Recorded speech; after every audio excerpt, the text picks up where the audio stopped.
지금 이 얘기를 하려고 해도 아직도 소름이 돋아. 그때 기억만 떠올려도 내가 어떻게 살아남았는지 믿기 어려워. 그날 이후로는 진짜 조심하게 됐거든. 사람한테 이런 일이 진짜 벌어질 거라고는 상상도 못했지. 그날은 정말 평범했어. 밤 늦게 무슨 일을 마치고 집에 가는 길이었거든. 내가 살던 아파트는 꽤 오래된 곳이라 그런지 밤에는 늘 조용했어. 늦은 시간에 집에 들어갈 때는 현관 앞이 아무도 없는 게 당연한 일이었지. 그런데 그날은 달랐어. 현관 앞에 딱 들어서자마자 그곳에 뭔가가 있다는 걸 느꼈어. 아니, 정확히는 누군가가 앉아 있었어. 처음엔 어둡기도 하고 그냥 취객이겠거니 생각했지. 하지만 가까이 가서 보니까 그게 아니었어. 그 사람은 엄청나게 컸어. 무슨 키가 190은 좋게 넘어 보였고 이상하게 굽이 높은 워커를 신고 있어서 거의 200cm에 가까운 거인이었어. 그런데 그게 다가 아니었어. 머리랑 수염은 엉망이었고 정리 하나도 안 된 상태로 예수님보다 더 길어 보이더라고. 그 긴 머리카락 사이로 그 눈빛이 나를 향해 번뜩였지. 온몸에 소름이 돋았어. 그 사람이 현관문 앞에서 일어났다 앉았다 휘청거리면서 아주 이상한 행동을 하고 있었어. 나도 뭐 겁이 많긴 하지만 그동안 웬만한 일은 다 해왔거든. 그런데 그날은 아니었어. 그 사람한테 다가가서 비켜달라는 말조차 못하겠더라고. 뭔가 말로 설명할 수 없는 불길함이 나를 압도했어. 원래는 그냥 혹시나 칼이라도 들고 있으면 어쩌나 해서 무서웠는데 그날은 그 이상이었어. 그건 단순히 무서운 걸 넘어섰어. 죽음이 느껴졌어. 경비 아저씨한테 도움을 청하려고 주변을 둘러봤는데 평소에는 새벽에도 잘만 보이던 경비원들이 그날따라 한 명도 없더라. 이상한 일이지. 그런데도 난 어떻게든 해결해야 한다고 생각했어. 그래서 멀리 있는 편의점으로 발길을 돌렸어. 그냥 시간을 좀 끌면 그 사람이 사라지겠지 하고 생각했거든. 편의점에서 음료 하나 사고 담배 한 대 피우고 한 15분쯤 있다가 다시 아파트로 돌아왔어. 그런데 그 사람이 여전히 거기 있는 거야. 아니, 이번엔 현관 옆 벽에 붙어서 나를 실눈으로 보고 있었어. 심장이 멎을 뻔했어. 오줌이라도 쌀 뻔했지. 다시 도망가려고 했는데 그때 정장 입은 잘 차려입은 아저씨가 나타나더니 길을 묻는 거야. 이상하게 느껴졌어. 이런 상황에서 길을 묻다니.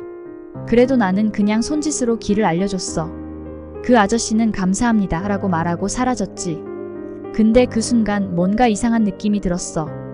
그 아저씨 억양이 좀 이상했거든. 서울말도 아니고 그렇다고 지방 사투리도 아닌 처음 들어보는 어색한 억양이었어.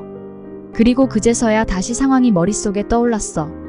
현관에는 여전히 그 미친놈이 서 있고 경비는 보이지 않고 내가 있던 곳은 다시 불길한 느낌으로 가득 차 있었지. 그리고 그 순간 아저씨가 다시 나타났어. 멀리서 뛰어오더니 5559가 여기라는데요? 라고 말하는 거야. 무슨 말인지 물어보려는 순간 내 뒤에서 갑자기 누군가가 나를 백허그 하듯이 안았어. 양팔과 몸을 꽉 조여서 움직일 수 없었고 입에는 이상한 천 같은 걸 덮어서 소리도 못 지르게 했어. 그리고 그 순간 내가 깨달았지. 그 사람이었어.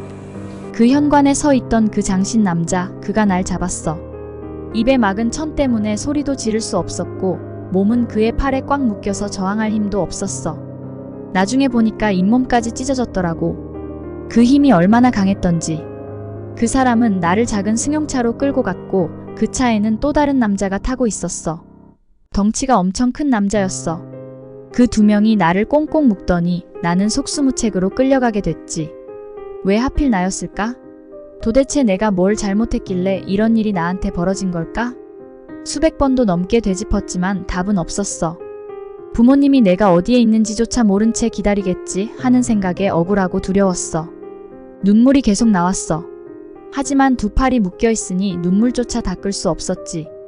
그 차는 고속도로를 타는 것 같았어. 내가 할 수 있는 건 아무것도 없었지.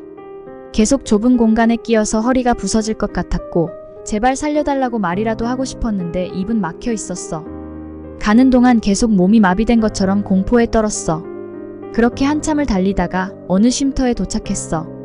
운전자와 그거인 남자는 차에서 내렸고 차 안에는 나와 돼지 같은 남자만 남았지. 그 남자는 잠들어 있었어. 창문 너머로 밖을 확인해 보려 했지만 어디 있는지도 알 수 없었어.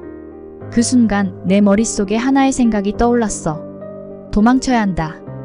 나는 조심스럽게 몸을 옆으로 움직여서 반대편 문으로 조금씩 옮겨갔어. 그러다 문을 살짝 열고 기회다 싶어서 죽기 살기로 뛰어나갔어. 진짜 그때만큼은 체력이 무한인 것 같았어. 두려움 때문에 모든 감각이 날카로워졌고 나는 그 어둡고 으슥한 산길을 전력으로 내달렸어. 뒤를 돌아볼 수도 없었어. 그들이 나를 쫓아올까봐 오로지 앞으로만 뛰었지. 고속도로 위로 차들이 빠르게 지나가고 있었고 나는 그 차들 사이로 뛰어들었어. 차에 치일 수도 있겠지만 그게 나을 것 같았거든. 차라리 그렇게 죽는 게 낫다고 생각했어. 몇 분이나 뛰었을까? 결국 작은 마을에 도착했어.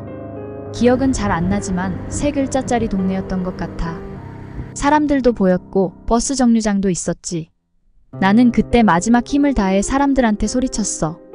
살려주세요. 납치당했어요. 사람들이 처음엔 놀란 표정으로 날 쳐다봤지만 곧 몇몇 사람이 나를 도와줬어. 어떤 할아버지는 112에 전화를 걸었고 그제서야 나는 안도의 한숨을 내쉴 수 있었어.